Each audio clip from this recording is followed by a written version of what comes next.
Hello there. Very beautiful Saturday morning to you. Hope you're doing all right and making the best of your Saturday morning. Thank you plenty for staying with us on Niger Live Television this morning. It's time to check out the papers. My name is Henry Ahamuefula, and we'll start off this morning checking out a story on the Vanguard paper and the story that's around insecurity with people who are in Sokoto State being asked to flee, and they are making some sort of cry this morning. They say, our people are dying and we are tired. That's the lead story of the Vanguard paper this morning. This is as Bagoja residents cry as Bello Tuji orders them to flee Sokoto community. That's the big story Vanguard is reporting this morning. There's also another story around IDP camp residents telling federal government, they say, if you can't take us home, say it. Stop pretending. Stop the pretense. That's what they say on page 10 of the Vanguard paper. This is Vanguard says that it visits Benue camp and captures human cost of Nigeria's crisis. Also, a terrorism victim says, I see children, then I realize all mine are dead. This is the trauma, from the death of their own child. It says, I see children, then I realize all mine are dead. That's the terrorism victim saying that. And also, we still have another victim that's saying, stop sending words. Let's return home without fear of being killed in our sleep. Another victim that calling out there. You failed to protect us. Don't fail to take us home. We want our lives back. These are plea from IDP camp residents. And they are telling the federal government this particular one. Also, check out a story that's contained on page 20 of the Vanguard. What stood my father out as a theatre legend? That Hubert Ogunde's son saying there on the Vanguard paper. Why insecurity is creeping into Yoruba land is also a story that makes for an interesting read. It's coming from Gani Adams. It also is contained on the Vanguard paper this morning.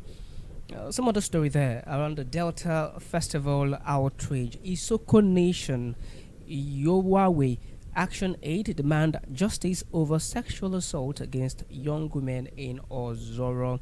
This is as council chairman vows to fish out perpetrators. Now, from that particular story that's been trending online, we hear that certain community leaders, that were in charge of the particular festival where women and girls were said to be, sexually assaulted in Delta State, have been arrested. The police are saying they've been arrested, and hopefully that they are prosecuted, because the stories have been going around of that festival. They're calling it now the Ozoro Raping Festival, and that's like the first time many persons are hearing of that. That's like the first time I am hearing of that. And so, there are those who are calling for the prosecution of people who are responsible for that particular festival, and those responsible for the assault on young girls, or students in Ozoro during that festival. And away from that story, check out a story that's around Showere. He says he bemoans rather that action by a judge who asked a lawyer to kneel down in court. Showere bemoans that particular act. The Saturday Sun paper leads with politics. It says on party primaries, rumblings in APC, ADC, PDP, and LP. This is as the zoning dilemma threatens ruling parties' convention, and ADC's faction set for separate primaries. ADC factions set for separate primaries. The PDP, Turaki's camp pursues reconciliation as Wike's group plans primaries, and the Labour Party's opposing factions renew hostilities. It's like bickerings inside of political parties. The APC seems to be the only one that is, at stable. Howbeit, there also are bickerings in the APC, and they have this zoning dilemma, and it's threatening party's convention. Well, in Borno State, the governor says they are expecting 2 more suicide bomb attacks this Salah. Well, there had been attacks already. The governor says it's like 5 suicide bombers, that were already, commissioned, and they have successfully 3 persons three bombs already released, and two more, two suicide bombers are left. And so the governor is making clarification and also calling for help. This is also as an Islamic teacher of the riders in that story gives a revelation into how bomb blasts killed his four pupils trying to break their fast. And also, a survivor recounts, he says, I went to see a patient on admission, but I became a patient. Would you look at that? Very sorry. Says, they went to be a patient on admission. A patient that was also rocked by insecurity. Patient who is a patient because of insecurity. And now they became a patient. Sad story. The North is, I don't know if I say a theater of war, I don't know if that covers it, but then a theater of insecurity is like every other day. It's like happening by the hours these days now. The governors and the security agencies, they seem as though they are overrun, like they do not know what to do exactly. Hopefully that we meet better days ahead. Above the nameplate of the Saturday Sun, UK returning agreement applies only to citizens without legal status. That's presidency clarifying, because there was that rumor following the story that the president had signed a deal with the UK to bring about and people who are staying in UK illegally, so they can, be repatriated. Well, the presidency is making clarification that this is only for citizens of Nigeria who do not have papers to continue staying in the UK. It does not touch on citizens of other countries and any other black country. It's strict up citizens of Nigeria. It's unlike what Trump had wanted for Nigeria, that Nigeria refused a particular time. So that's the presidency clarifying there, right? Ebonyi rice mill where women battle respiratory diseases. There is a revelation into this particular rice mill, and this is as the victims' children are saying that they lost their mothers to lung disease and asthmatic conditions. All right, and you get that story on pages 4 and 5 of the paper this morning. Also, there is a story around Eid al-Fitr with Tinubu, Shatima, governors, religious leaders, others preaching unity on page 29 of the Daily Sun paper this morning. And the president says we are all responsible for Nigeria's security, also on page 29 of the Saturday Sun paper this morning. Away from that to the Punch paper, right? The Saturday Punch. UK Nigeria pact fuels talk of Ekweremadu's return. UK Nigeria pact fuels talk of Ekweremadu's return. The president's visit of the king and also the subsequent visit of the Prime Minister of the United Kingdom. Does this mean, could this bring about the return of a former Deputy Senate President, longest serving Deputy Senate President of Nigeria, Ike Ekweremadu, who has been held in the UK for charges related to organ trafficking, right? And so, what does this portend for Ike Ekweremadu, the visit by the president? Is a story you get on page 4 of the Punch paper this morning, right? On the lead story of the Punch paper, horror, women stripped, sexually molested during Delta Festival. That's the story they're reporting this morning. Victims hospitalized, federal government orders probe, suspects are arrested, Nigerians are demanding prosecution of those suspects arrested, and a monarch is saying that he has over 200 videos and photos of sexual assault. This is a story you get on the Punch paper this morning. Oh, check out this story. Toxic sauce inside Nigerian markets where vendors mix with dyes for profit. These days, one cannot even tell exactly what they're taking into their body or what they are using on their body. And so there is a revelation.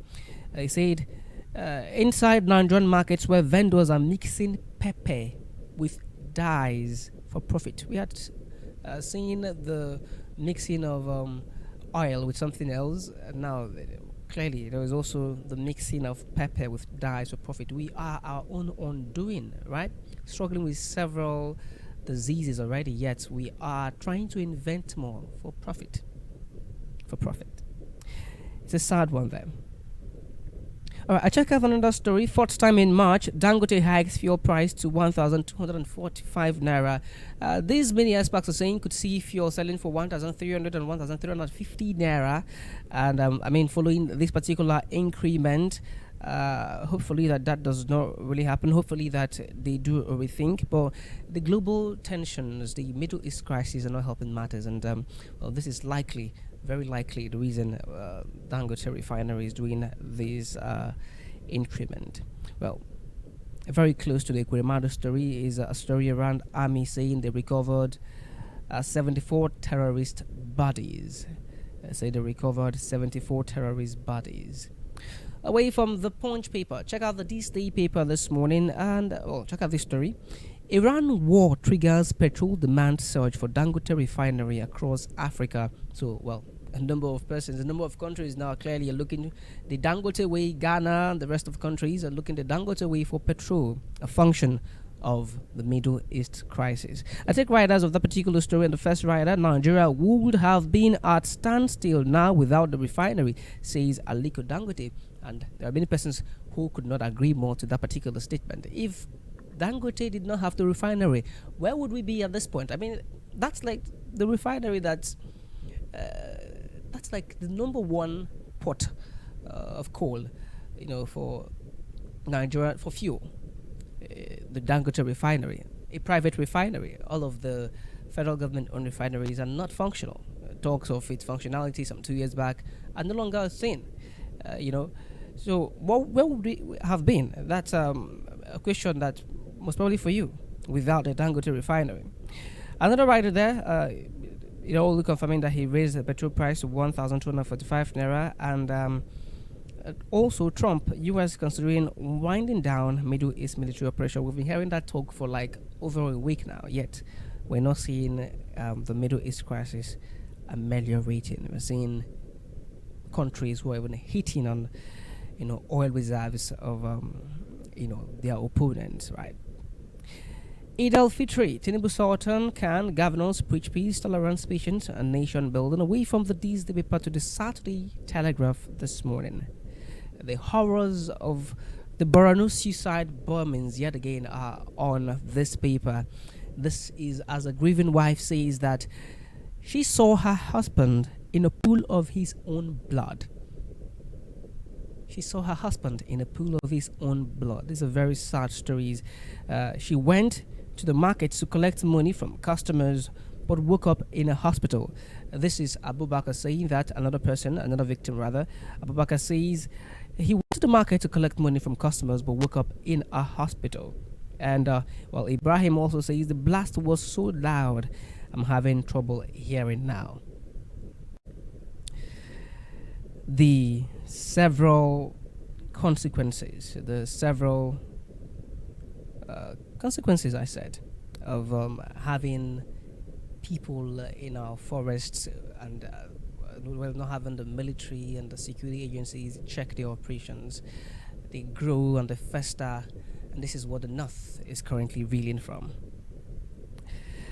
Away from that to Lagos State, where the Saturday Telegraph is reporting on the travails of Lagos tenants.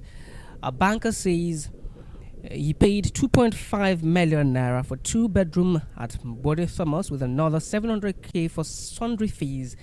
That's a banker's revelation. And, some landlords demand 1.5 years an increase after first year. They demand 1.5 years payment, and after that, after the first year, they still increase the rent. So, if you're not looking to move, you'd have to pay the increment. If you move, then another landlord would likely also collect 1.5 payment from you. So it's like there has to do something has to happen. Well, that's the reason that this story is being brought up, right? Nationwide operations, troops discover 74 terrorist bodies and recover 41 arms. That's coming from Defense Headquarters. And this is as they are sure of intensified action and effective collaboration.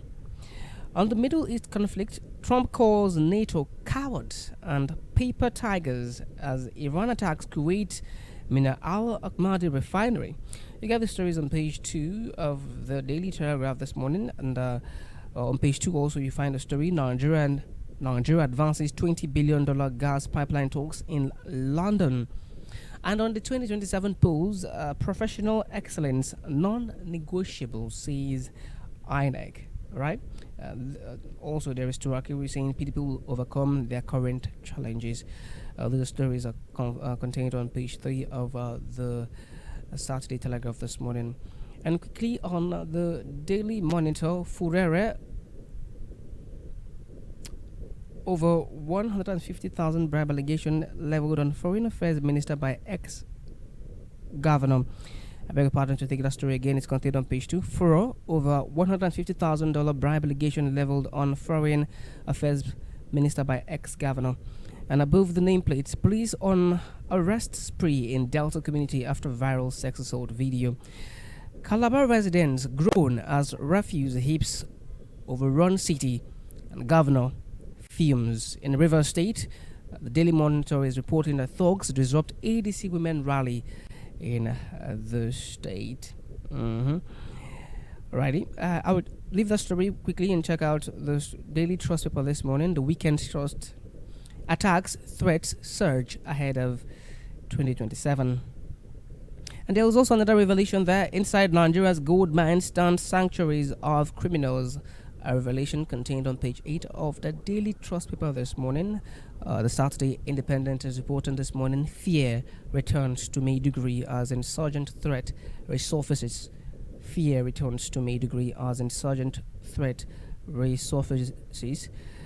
The NYC also have made it to the paper this morning. It says NYC is under fire as killings, abductions spark calls for safer postings. There are those who would reject and turn down postings to the northeast, particularly Borno State, where there is a high level of insecurity at the moment, and there are clearly calls are mounting for safer postings.